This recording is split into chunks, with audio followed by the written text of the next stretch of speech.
नमस्कार, स्वागत है आप सभी का आपके अपने YouTube चैनल गुरुथस क्लासेज में। आज हम लोग जो टॉपिक देखने वाले हैं उसका नाम है वाच्य। वाच्य को हम लोग 5 मिनट के वीडियो में पूरी तरीके से वाच्य को समाप्त करेंगे और यह जो वाच्य का हमारा टॉपिक है यह आप सभी के एग्जाम के लिए बहुत ही महत्वपूर्ण साबित होने वाला है। वाच्य के भेद की हम बात करें तो भैया वाच्य के कितने भेद होते हैं? 3 भेद होते हैं। कौन कौन से? कर्तृवाच्य, कर्मवाच्य और भाववाच्य। कर्तृवाच्य में कर्ता की प्रधानता, कर्मवाच्य में कर्म की प्रधानता, भाववाच्य में भाव की प्रधानता। यह बेसिक सा प्रश्न है जो एग्जामों में आता है कि कर्तृवाच्य में किसकी प्रधानता होती है, या कर्मवाच्य में किसकी प्रधानता होती है, या भाववाच्य में किसकी प्रधानता होती है। ठीक है ना, चलेंगे। सबसे पहला पॉइंट हम लोग देखेंगे कर्तृवाच्य। कौन सा पॉइंट देखेंगे भाई? कर्तृवाच्य। कर्तृवाच्य हमने कहा कर्तृवाच्य में किसकी प्रधानता होगी? तो कर्ता की प्रधानता होगी। ध्यान रखेंगे इसमें बात क्या करता है, कहता है इसमें कर्ता होगा, इसमें कर्म भी हो सकता है और इसमें क्रिया भी हो सकती है। ठीक है ना, ध्यान देंगे। अगर कर्ता है तो कर्ता किस में होगा? पुल्लिंग में होगा। पुल्लिंग में होगा तो किस में आएगा? एक वचन में आएगा। अगर कर्ता पुल्लिंग एक वचन में है तो इसकी जो क्रिया होगी वह भी क्या होगी? पुल्लिंग एक वचन में होगी। ठीक है, कर्म कुछ भी हो, कर्म कुछ भी हो, प्रभाव नहीं पड़ेगा। कर्म कुछ भी हो, प्रभाव नहीं पड़ता। इस बात को ध्यान में रखेंगे। ठीक है, दूसरी बात, अगर कर्ता स्त्रीलिंग है, कर्ता स्त्रीलिंग है, एक वचन में है, तो इसकी जो क्रिया होगी वह किस में होगी? वह भी स्त्रीलिंग एक वचन में होगी। बात स्पष्ट हुई? ध्यान देंगे यहाँ पे, उदाहरणों पे ध्यान देंगे। किस पे? उदाहरण पे देखिएगा। उदाहरण पे अगर हम ध्यान दें, उदाहरण पे अगर हम ध्यान दें तो बात समझेंगे। जैसे मैंने कहा कि मोहन पुस्तक पढ़ता है, मोहन पुस्तक पढ़ता है। ठीक है, अब यहाँ पे आप अगर देखेंगे तो यहाँ पे सीधी सी बात है, मोहन की अगर हम बात करें तो मोहन क्या है? यहाँ पे करता है। मोहन क्या है भाई? करता है। कर्ता के साथ में मोहन कैसा है? पुल्लिंग है। पुल्लिंग के साथ में कैसा है? एक वचन है। पढ़ना यहाँ पे क्या है? क्रिया है। पढ़ना यहाँ पे क्या है? क्रिया है। और यह भी क्या है? पुल्लिंग है और एक वचन है। ध्यान से बात को समझिएगा। पुस्तक की हम बात करें तो पुस्तक क्या है भाई? स्त्रीलिंग है। यहाँ पे आपको मैं जो समझाना चाह रहा था, मैं यह कहना चाह रहा था कि अगर मोहन करता है और कर्ता के साथ में पुल्लिंग एक वचन है तो इसकी जो क्रिया होगी, जो क्रिया होगी वो भी पुल्लिंग एक वचन में आएगी। कर्म कुछ भी हो, प्रभाव नहीं पड़ेगा। यही बात मैंने आपको यहाँ बताया है। कर्म कुछ भी होगा, प्रभाव नहीं पड़ेगा, है ना। तो यहाँ किसके अकॉर्डिंग क्रिया बदल रही है? मोहन के अकॉर्डिंग। मतलब मोहन अगर पुल्लिंग है तो क्रिया किस में गई? पुल्लिंग में गई। सीधी सी बात है। तो इस समय यहाँ पे कौन सा वाच्य कहलाएगा? कर्तृवाच्य कहलाएगा। एक उदाहरण और देखते हैं, सेम इसी पर आधारित। सीता पुस्तक पढ़ती है। सीता पुस्तक पढ़ती है। ध्यान देंगे, बात को समझेंगे। सीता यहाँ क्या है भाई? सीता यहाँ पे क्या है? स्त्रीलिंग है। सीता यहाँ पे क्या है? स्त्रीलिंग है ना।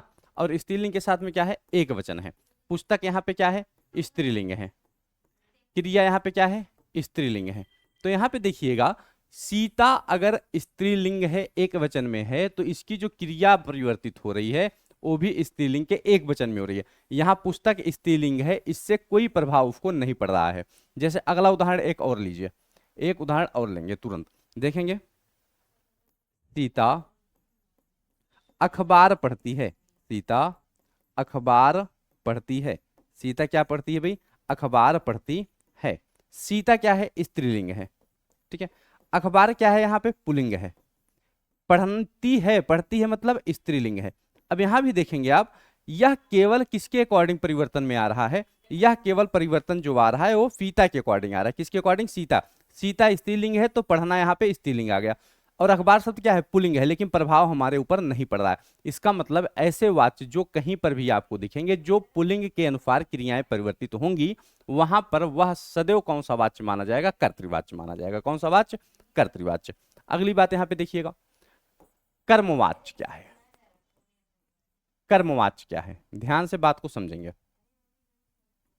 देखिएगा, कर्मवाच्य की हम बात करें तो यहां भी कर्ता आप ले आइए, प्लस कर्ता के बाद कर्म भी ले आइए, कर्ता के बाद कर्म भी ले आइए, और कर्म के बाद भी क्या लाइए? क्रिया ले आइए। ठीक है ना। अब कर्ता अगर पुल्लिंग में है, ठीक है, कर्म अगर पुल्लिंग में है तो क्रिया भी किस में जाएगी? पुल्लिंग में जाएगी। ठीक है, अगर कर्ता स्त्रीलिंग है, कर्म भी स्त्रीलिंग है, तो क्रिया किस में जाएगी? स्त्रीलिंग में जाएगी। बात को समझिएगा। अगर कर्ता पुल्लिंग है, कर्म स्त्रीलिंग है और क्रिया भी क्या है, स्त्रीलिंग है, तो ऐसी स्थिति में भी जो वाच्य बनेगा वो कर्मवाच्य बनेगा। जैसे बात को समझेंगे यहां पे उदाहरण के तौर पर। किस पे? उदाहरण पे। सीता के द्वारा अखबार पढ़ा जाता है। सीता के द्वारा अखबार पढ़ा जाता है। ध्यान देंगे सीता यहां पे क्या है भाई, स्त्रीलिंग है। के द्वारा ये विभक्ति लगी है, क्या लगी है, विभक्ति लगी है। अखबार यहाँ पे क्या है, पुल्लिंग है। अब देखिएगा सीता तो स्त्रीलिंग है ना, लेकिन यहाँ अखबार क्या है, पुल्लिंग है। अब देखेंगे सीता के अकॉर्डिंग यहाँ क्रिया का परिवर्तन नहीं हो रहा है, लेकिन किसके अनुसार हो रहा है, अखबार, यानी कि कर्म के अनुसार यह परिवर्तन हो रहा है। किसके अनुसार हो रहा है भाई, कर्म के अनुसार यह परिवर्तन हो रहा है। तो यहाँ पे कर्म क्या है, पुल्लिंग है। तो ऐसी स्थिति में आप बता सकते हैं जो वाच्य बन रहा है वो कैसा वाच्य बन रहा है, कर्मवाच्य का उदाहरण बन रहा है। ठीक है ना। अगली बात, जैसे मैं आपसे कहूं कि पुस्तक पढ़ी जाती है, पुस्तक पढ़ी जाती है। पुस्तक यहां पे क्या है, कर्म का काम कर रहा है। पढ़ी जाती है क्या है, क्रिया है। पढ़ी जाती है क्या है, क्रिया है। अब यहां पे देखेंगे पुस्तक क्या है, पुस्तक स्त्रीलिंग है ना, लेकिन इसकी जो क्रिया जा रही है वो भी किस में जा रही है, स्त्रीलिंग में। जब कर्म के अकॉर्डिंग क्रिया का परिवर्तन होगा तो वाच्य वह सदैव कौन सा कहलाएगा आपके सामने, तो वह वाच्य सदैव कहलाएगा कर्मवाच्य का उदाहरण। कैसा वाच्य का उदाहरण कहलाएगा, कर्मवाच्य का कहलाएगा। ठीक है ना। चलें, यहां पे कर्मवाच्य में एक पॉइंट हम आपको और बता देते हैं, ध्यान में रखेंगे। एक नोट आप याद रखेंगे, के द्वारा या द्वारा विभक्ति, द्वारा विभक्ति, के द्वारा या द्वारा विभक्ति कहीं भी आए, कहीं भी आए या किसी उदाहरण में आए, किसी उदाहरण में आए तो वाच्य सदैव कर्मवाच्य का होगा। तो वाच्य सदैव कर्मवाच्य का होता है। वाच्य सदैव किसका होता है भाई, कर्मवाच्य का होता है। बात क्लियर है, ध्यान से बात को समझेंगे आप, है ना। बात को ध्यान से यहाँ पे समझिएगा। अगर यह बात समझ में आ गई मित्र तो समझ लीजिए कि आपके सामने जो उदाहरण मैं पेश कर रहा हूं यह आपके सामने बिल्कुल हूबहू वही उदाहरण आएगा जो आपकी परीक्षाओं में यहाँ पे देखने को आपको मिल रहा है। ठीक है, चलेंगे।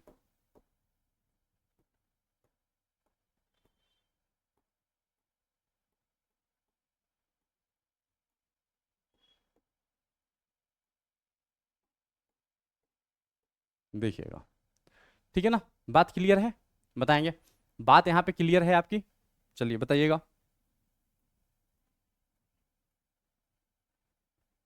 ठीक है, बात क्लियर हो रही है। थोड़ा सा कलर मिसमैच हो रहा है ना। अब सही हो गया। ठीक है, बात क्लियर हो गई। चले, अगली बात हम करते हैं किस पे, भाववाच्य की। किसकी करते हैं, अगली बात हम किसकी करेंगे भाई, भाववाच्य की करेंगे, है ना। किसकी, भाववाच्य की। अच्छा, भाववाच्य में अगर हम देखें तो भाववाच्य में सदैव नकारात्मक की बात करता है। किसकी बात करता है, नकारात्मक की। और वह सदैव किस पे आएगा, आधारित, भाव पर आधारित होगा। जैसे मुझसे चला नहीं जाता, मुझसे चला नहीं जाता, मुझसे पढ़ा नहीं जाता। हमेशा जो भी उदाहरण बनेगा वह उदाहरण आपका सदैव क्या होगा, भाववाच्य कहलाएगा। यह बात क्लियर है, स्पष्ट है, कोई समस्या परेशानी तो नहीं है। तो आज की हमारा जो टॉपिक था वह वाच्य पे था और वाच्य टॉपिक हमारा पूरी तरीके से आज की क्लास में समाप्त हो चुका है। ठीक है, बहुत बहुत धन्यवाद।